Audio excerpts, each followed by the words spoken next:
What's up, guys, and welcome back to Moan Inc. If you guys are new here, then what is up? My name is Erica. Hey, how you doing? And if you're into the history of the ancient Greeks and the Romans, maybe you're just into the mythology, and maybe you just went to a university that had like a whole Latin slogan, and you're like, what the hell does that mean? Actually, I don't go into language analysis on this channel, so don't subscribe if you're into me, deciphering Latin. But if you want to know the history behind the Latin, I'm your gal. Okay, if that sounds like something that you're interested in, then definitely hit that subscribe button and that bell icon so that you know every single time I post in the future. But as you can see from the title of today's video, we are going to be continuing with our women's only series here on the channel, which I have been saying for the last X amount of weeks because this has just been going on for so long. But I don't even care at this point because this week we're discussing my favorite ancient Roman woman ever, and that is Agrippina the Younger. So as you can see, I'm a windowsill. I do actually have a cup of coffee today.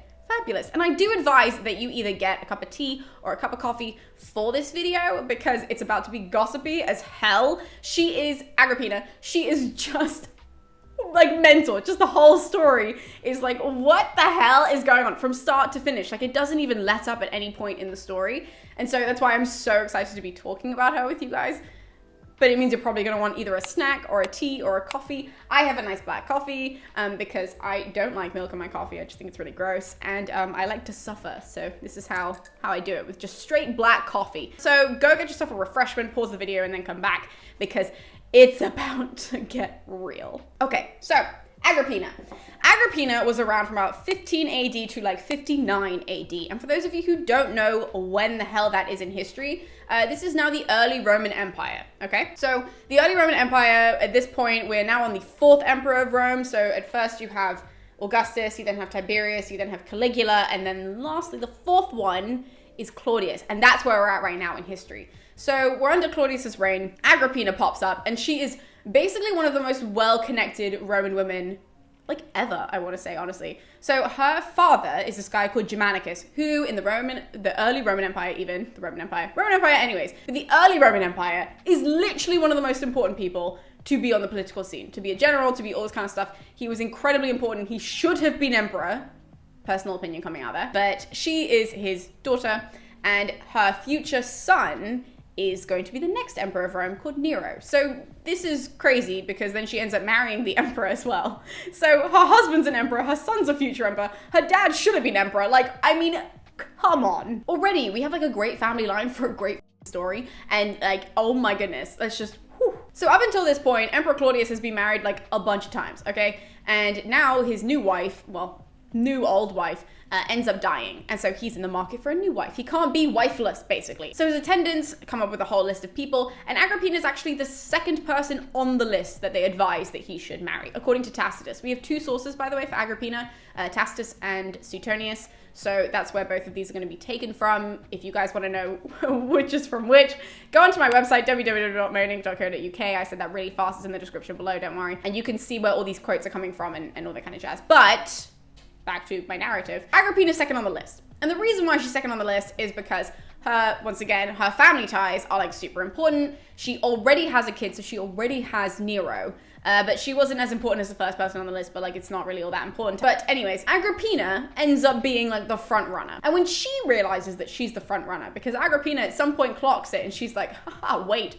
I'm about to be the first lady of Rome. This is pretty sick. But when she realizes that, supposedly she starts scheming immediately to ensure that her child was going to be the successor of Claudius. That's what Tacitus says anyways, and we kind of have to trust him. That supposedly from day one, even before there was a ring on it, she was like, haha, my son is way better than anybody else who could possibly be emperor. And this is a common theme with Agrippina, so remember that detail. Unfortunately though, Agrippina and Claudius could not actually have a public wedding. Not that they would have public weddings, but they couldn't have a public celebration for their marriage because Agrippina was Claudius's niece. And even in Rome, by the way, before anyone's like, oh, that was normal in ancient times. No, it wasn't, okay? That was not normal. That was actually illegal. And people would have been like, what the hell is this guy doing? Marrying his niece? That is weird. So they had to have a private ceremony, and then Claudius had to change the law, and then they could go public with it. So then he went public after the law was changed because he was like, look, it's totally illegal to marry your niece. And look, I married my niece. And everybody was like, that's still really weird, even though it's not legally weird anymore. It's still socially really weird. But I mean, what were they going to do against the emperor? He probably would have killed them if they had said anything. So nobody said anything. It was totally fine. Their marriage was like uppity and whatever and celebrated in Rome. It was like, yay. Now, Agrippina as a wife, Tacitus actually says that she is completely arrogant. She's austere. That's another quote from him.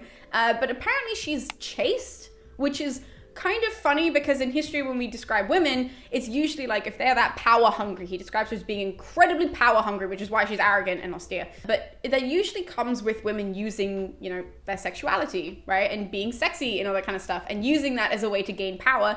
And supposedly, according to Tacitus, she didn't actually do that. Like, she was actually pretty chaste. She didn't really want anything to do with Claudius sexually or whatever, unless, he does say, unless there was any sort of, you know, swaying of Claudius that had to be done, when she had to coerce him into doing something, then she would use her sexuality. But in general, she like didn't want to hook up with anybody really. Like, she wasn't like sleeping around or being a whore or whatever it was. Like, no, she was actually like a totally normal woman. And then when she could be like, hey, I want something done, let's have some sexy time. So even though she wasn't outwardly using her sexuality, she was using it like in private. But he did describe her as like, he didn't use the words prude, but he did sort of allude to the fact that she was like very sort of reserved in that regard, unless it directly impacted her. And then she was like, hey, you look really hot today and I have a really good idea, but we should probably go to bed first. He also describes her, and this is really odd, he describes her as having this like immense passion for like getting money, that apparently was like driving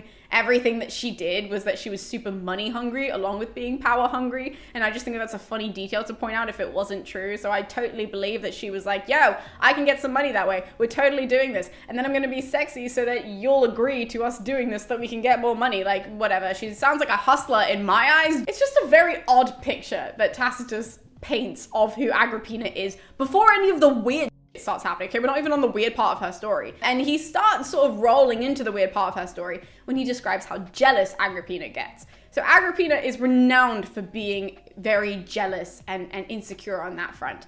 And we have two little anecdotes that I think are quite interesting. I'm laughing, but actually they're not funny. It's more so nervous laughter that I'm just like, what is going on with this woman? And both of these anecdotes do show just how unhinged, shall we say, Agrippina was. Now, the first one is that apparently there was a noblewoman who was called Calpurnia, and supposedly Claudius one day had complimented her.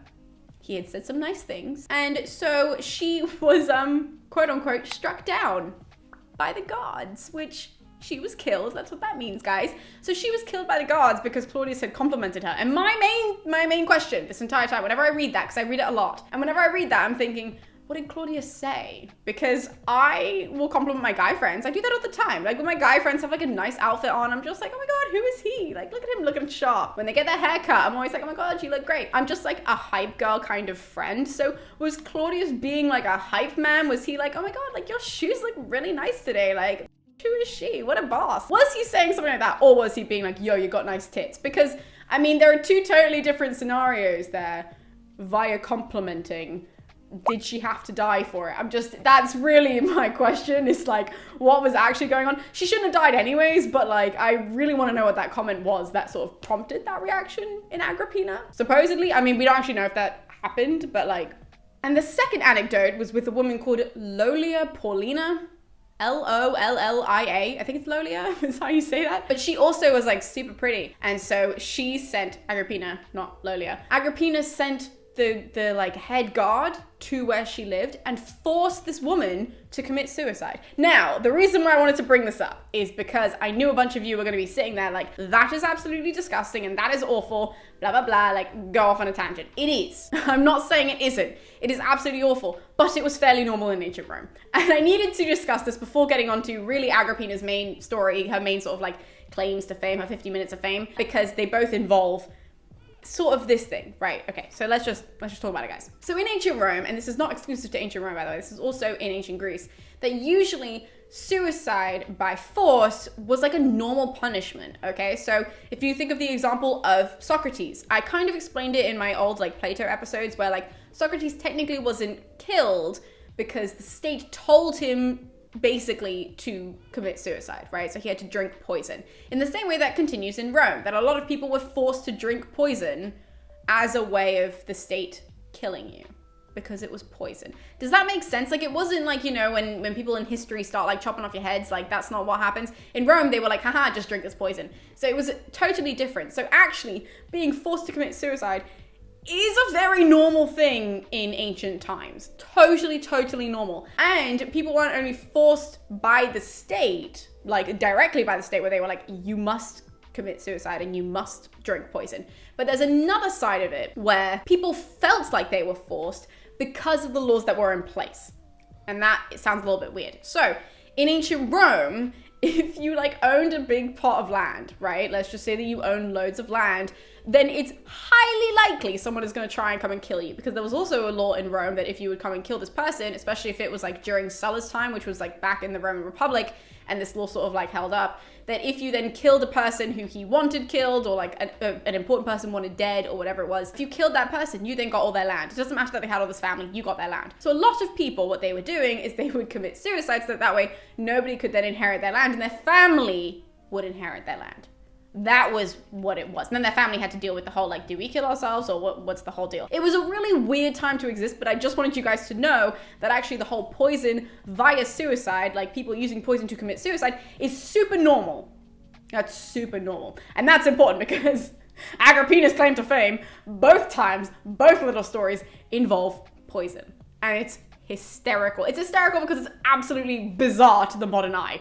But let's get into Agrippina's like claim to fame. So the most famous story that Agrippina is a part of is actually Claudius's death. And we get most of this from Tacitus, and we get a little snippet of it from Suetonius. Once again, check on my website for all of the actual parts that align with each author even. I don't know why I tripped over that word, but either way. Now Agrippina though, in regards to killing Claudius, the story is utterly mad. Basically what she does is that one day she's like, screw it, I'm just gonna kill my husband. So she gets in contact with a poisoned person, right? She gets in contact with like a very famous poisoner in Rome. Once again, this is not like the black market. Like this is totally normal everyday Rome. There were famous poisoners. She gets in contact with this woman. She's like, look, this is what I want to do. I need a poison for this. And probably has to, I would assume that you would have to give somebody's like weight and height, because surely that would impact the amount of poison that you gave them, but I don't really know. Gives all the details to this woman. This woman creates a poison specifically for Claudius, gives it to Agrippina, and Agrippina gives it to a eunuch. This is important. So she gives it to a eunuch, and his job is to taste Claudius's food. So the eunuch tastes the food as per normal, then puts this poison on the food, which is mushrooms, puts the poison on food, and then brings the plate out to Claudius one evening at dinner. And as Claudius is sitting there, he's been drinking so much wine. He is so drunk that he takes a teeny tiny bite of mushroom, of the poison mushroom, and Agrippina's sitting at the table like, come on, take a bigger bite, like, come on, let's go, man. And he takes this teeny tiny bite, and he throws it up immediately because he's drunk, right? He takes a little bit of poison, not enough to kill him, and he throws it up, and he starts not feeling well. And Agrippina's sitting at the table like, is this guy serious? But obviously she has to play like a doting wife, and she's like, oh no, you don't look so good. Let me call the doctor. Let's help. Don't worry, I got you, babe. Obviously, she doesn't mean any of this. Agrippina calls in the doctor. The doctor walks in and he's like, what's up, dude? Claudius is like, something's really off. I don't feel well. I just threw up, this, that, and the other. And the doctor's like, don't worry, I'll sort it out. If you're really drunk, if you don't feel so well, why don't we get you to throw up again? So that way, like, maybe you'll feel better the second time, is his mentality. Definitely not a good doctor, but whatever. So he takes out a feather. This is totally normal practice in Rome. Takes out a feather. He goes to tickle the back of Claudius's throat to get him to throw up again.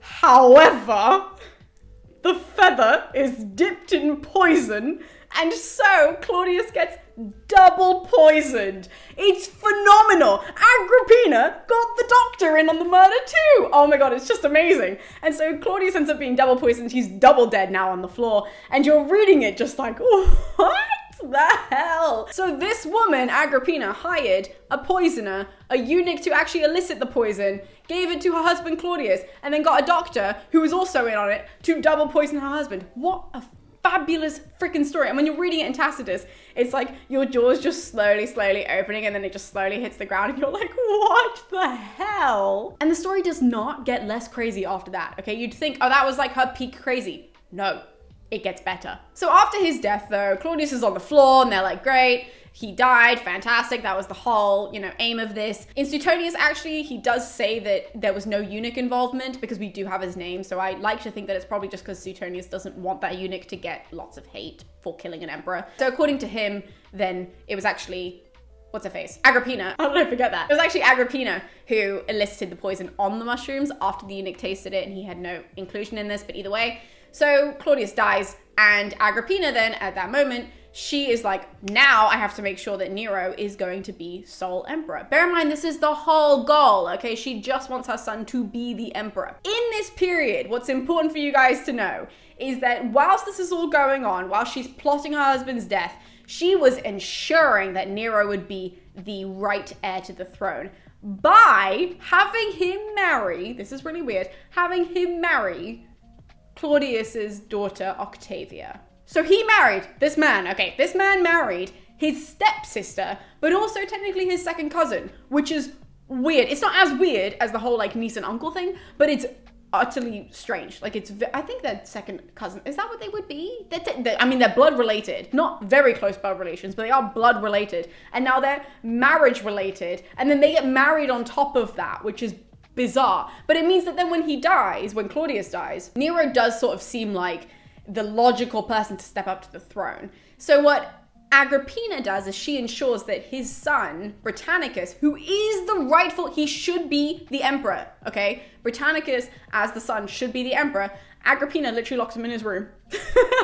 She's like, you can't come out. Oh no, I'm dealing with your dead father's body. And that way, Britannicus doesn't even get seen by anybody. So they sort of forget that Britannicus exists, and Britannicus should be the emperor. But because Nero, being whether his marriage and all that kind of stuff, he then is just sort of plopped into being emperor at this point, which is crazy because he's just the worst person for the job. Like, this is not a video about Nero, but oh my god, is he an awful emperor. Now, after Nero is crowned emperor, there's sort of a lull period in history where she does get a little bit boring.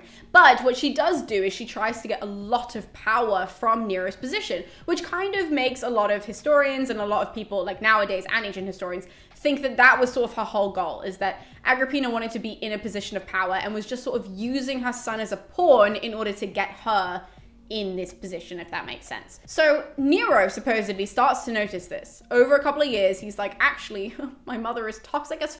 And so he doesn't want her to be in any sort of connection to power, to influence, or his whole role as emperor. So he tries to initially just kind of like push her out a little bit to like the outskirts of power, and is like, why don't you go and do this? Why don't you go and do this? Instead of coming to my meetings and all this kind of stuff. Now, according to Tacitus, when Agrippina clocks this, that she's like, wow, my son is trying to shut me out, apparently she tries to have some kind of incestuous relationship with him, therefore sort of like going off what he had said earlier about her using sex with Claudius. Apparently, she tries to do that with her son Nero, which is part of the story that I choose to exclude when I tell people, because that's just disgusting. But it's the only time that it's written, which I feel like it only needs to be written once, but at the same time, I don't want to believe that. I want to believe that, like, all of it is true, apart from that little teeny tiny detail. But it was important to include in this episode, just that you guys know. But anyways, Agrippina does not take this very well, regardless of the incest. She doesn't take whole, like, being nudged out of power very well, and so therefore Nero starts to kind of realize that, like, we just have to kill my mom. He's like, that's it. The only way that she's gonna leave is if we kill her. And everybody's like, I don't really think you have to do that. And he's like, no, I definitely gonna kill her. So they start all like having meetings about how to kill Agrippina, right? They're just like, we have to kill this crazy lady. So initially, Nero says, why don't we just stab her? We'll just stab her and just kill her. It's super easy. In Rome, you can't do that. And everybody explained this to him, that they're just like, then what? We have a body with stab wounds in it. What the hell are we supposed to tell everybody else? Like, she's a very important public figure. We can't just stab her and then say, yes, she got stabbed by this crazy person, and then not charge somebody. Like, you can't.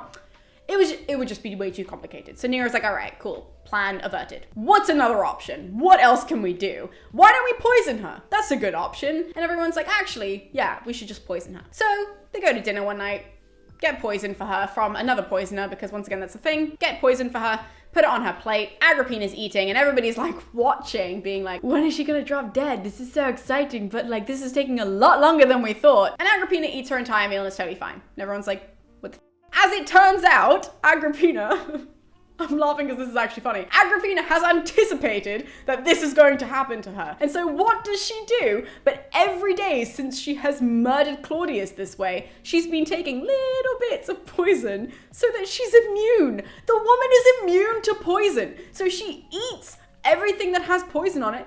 Absolutely no problem, because her body's like, yo, I've seen this before. We get this every single day. Don't you worry, we're gonna fight this. Obviously Nero and the entire team though are like, what the actual So they have to think of another plan in order to kill her. So Nero comes up with the idea that why don't we have her bed collapse in on her? And everyone's like, actually, that's a good idea because it could be seen as like an accident. Why did I struggle with the word accident? Just, oh goodness. Now in Rome, once again, the beds would have like a top thing. So they had decided to make that super weak. They went and they, fiddled with her bed, made that super weak in the hopes that as she was asleep, it would fall on her. And it doesn't work. In fact, it doesn't work any time that they tried. So they're like, cool, we can't have the collapsing bed. We can't poison this woman. We can't stab her. What the hell are we supposed to do in order to kill her? She seems like unkillable at this point. So Nero is like, you know what? We did the collapsing bed and it failed. What about we drown her though? That's a good way of getting rid of the body. We can have a collapsing boat involved. So then it seems like a total accident. No one has to like push her overboard. So why don't we just do it that way? And everyone's like, actually, not a bad idea, mate. In ancient Rome, it was totally normal to have like a holiday home. All of the Roman like elite would have a holiday home in like the south of Italy. And that's where Nero had a holiday home. So he invites his mum. He's like, why don't you come down to this holiday home with me? You could stay on one side of the lake and I'll stay on the other side of the lake. And then we can just like meet up for dinners and just chill out and all that kind of stuff. And Agrippina's like, oh my God, my son loves me again. Fantastic. I'll come down to the holiday home with you. So she goes down. Nero's already down there. He meets her and he's like, why don't you go home, change, take a boat across the lake that they're staying. I was about to say river, but it's a lake. Take a boat across the lake, meet me for dinner, and it will be like a lovely evening. And I would love to have you as like my guest. And obviously she, once again, she came down with her friend and she's like, oh my God, look how much my son loves me. This is amazing. Yes, we'll meet you for dinner. So they get in the boat and they go across to dinner that evening. Totally fine on the way over. Okay. She enjoys dinner. And as it's getting dark outside, the guards are like, you know what? We should probably actually like start getting you guys home because otherwise it's going to be too dark for us to see on the lake. She doesn't think anything of this, says goodbye to Nero. Nero's like staring at these guys like, we have tried so many times to kill this woman. If you don't do it this time, I'm gonna be pissed. They get in the boat, and as they're sailing mid-lake, the boat collapses. Totally on cue, perfect. And it's dark, so the two guards that are with them are strong swimmers. And they start like, swimming off back to the shore, hoping that the women have drowned. And Agrippina's friend, she's still there, Agrippina's friend starts yelling from the middle of the lake, being like, I'm the mother of the emperor, blah, blah, blah, like you must save me, you must help me. Thinking that they wouldn't help her if she just said who she really was. Now the guys hear this, they turn around and they're like, oh, she's still alive. So they turn around, not really seeing who it is, and beat this woman to death with oars from the boat that they found floating.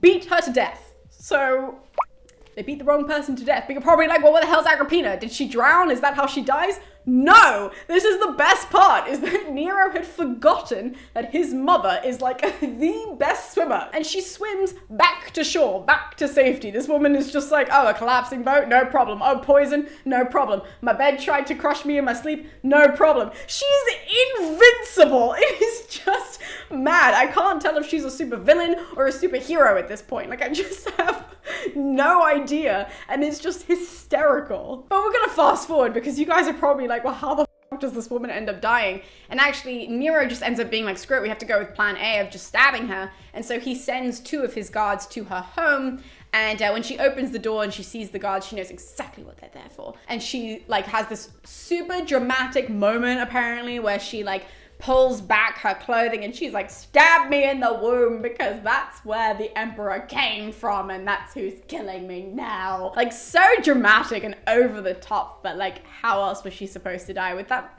mental story? Like, honestly. And that's Agrippina the Younger. Believe it or not, this is a real story from real historians in real actual, like, it comes to us in Latin. It comes to us in the original language, which is just amazing. So if you go online, I have all those quotes and all those sources so that you guys can read more about Agrippina. Once again, there's a lot more in the middle about Agrippina, in between her killing Claudius and her dying. But a lot of that is just her gaining this kind of power and then giving up this kind of power. It wouldn't have made a good video, so I cut all of that out. But there is a lot of other stuff about Agrippina the Younger. She's literally my most favorite woman in the entire world because she's just utterly ridiculous. She just is. I am thrilled that I got to do this episode. If you guys enjoyed it, then please hit that like button so that I know. That means that I'll know that I can keep doing videos like this and you guys really vibe with like crazy female stories. And I'll just keep, believe me, there are more like that. Not as crazy as Agrippina, but there are more weird ones. So I'll just keep doing it for you guys. I have absolutely no issues there. So hit that like button if you enjoyed this video, and we will be seeing you next time with more ladies here on the channel for fun and playtime and just like a little bit of education, but mostly fun and mostly crazy stories. So thank you guys so much for tuning in, and we'll see you then.